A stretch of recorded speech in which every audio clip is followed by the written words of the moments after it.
Saudi আরবের চন্দ্র মাসের হিসাব একত্র হয়, আমরা উভয়ই একই দিনে ঈদ উদযাপন করি। ভক্তবিন্দু আশিক যারা আছেন সবাই এই নিয়মে আমরা ঈদ উদযাপন করি।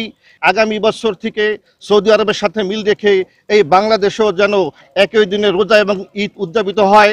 জন্মের তারিখ সঠিকভাবে গণনা করে পবিত্র শবে বরাত, রমজান মাসের রোজা, শবে কদর, ঈদ উল ফিতর, ঈদ উল আজহা পালন করিতেন এবং সুরেশ্বরের চন্দ্র মাসের হিসাব সৌদি আরবের চন্দ্র মাসের হিসাব একত্র হয়, আমরা উভয়ই একই দিনে ঈদ উদযাপন করি এবং সুরেশ্বরের 158 বছর যাবৎ ভক্তবিন্দু আশিক যারা আছেন সবাই এই নিয়মে আমরা ঈদ উদযাপন করি এবং আমরা আশা রাখি আগামী বছর থেকে সৌদি আরবের সাথে মিল রেখে এই বাংলাদেশেও যেন একই দিনে রোজা এবং ঈদ উদযাপিত হয়। আমরা মাননীয় প্রধানমন্ত্রীর কাছে আকুল আবেদন করি, তিনি যেন এই ব্যাপারটা একটু দৃষ্টি রাখেন।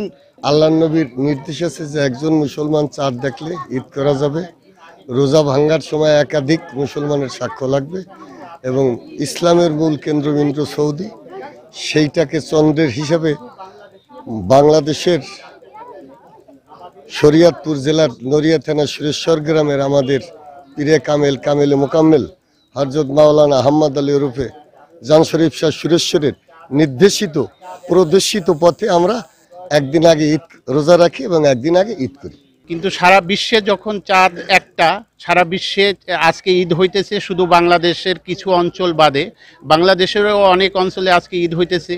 বাংলাদেশের পূর্ব দিকে মালয়েশিয়া, সিঙ্গাপুর, থাইল্যান্ড, এখানেও ঈদ হইতেছে, আর পশ্চিম দিকে সমস্ত দেশে ঈদ হইতেছে। তাহলে বিশ্বের সাথে মিল রেখে আমরা ঈদ উদযাপন আমরা করে যাচ্ছি। আলহামদুলিল্লাহ, আমরা যেহেতু আল কোরআন এবং হাদিস, আল্লাহর রাসূলের মুখে হয়েছে হাদিস এবং আল্লাহর মুখের বাণী হইল কোরআন। যে রাসূল পৃথিবীতে না আসলে কোনো কিছু হইতো না, সেটা হয়েছে মক্কা। সেই মক্কায় আজকে তারা ঈদ করতেছে, তারা চাঁদ দেখছে। তাদের চাঁদ দেখা মানে আমাদের চাঁদ দেখা।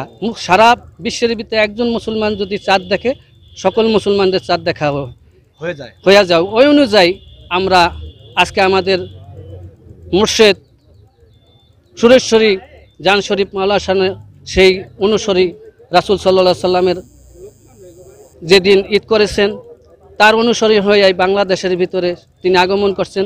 আমরা তার অনুসরী। আমাদের পীর সাহেব কেবলা বলেছেন সৌদিতে যেদিন হজ হবে ওদিনই তোমরা সকলে ঈদ করবা। তাই আমাদের পীর সাহেব কেবলা এবং হাদিস অনুযায়ী আমরা করে যাচ্ছি। যেখানে আমার রাসূল পাক সাল্লাল্লাহু আলাইহি সাল্লামের জন্মস্থান, জন্মভূমি, যেখান থেকে ঈদ উল ফিতর, ঈদ উল আজহা, রোজা, নামাজ, হজ, যাকাত, কালেমার সমস্ত কিছুর সৃষ্টি যেখান থেকে, সেই জায়গায় আজকে ঈদ হইতেছে। মাত্র 3 ঘন্টার ডিফারেন্সের জন্য আমরা একদিন পার করতে পারি না, যার জন্য আমরাও সেদিকে দৃষ্টি করে রাসূলের প্রতি মহব্বত রেখে আল্লাহর কোরআন এবং হাদিসের দিকে ফলো করে সুরেশ্বরী কেবলা যেভাবে আমাদেরকে নির্দেশ দিছে আমরা ওইভাবে আজকে ঈদ উদযাপন করছি।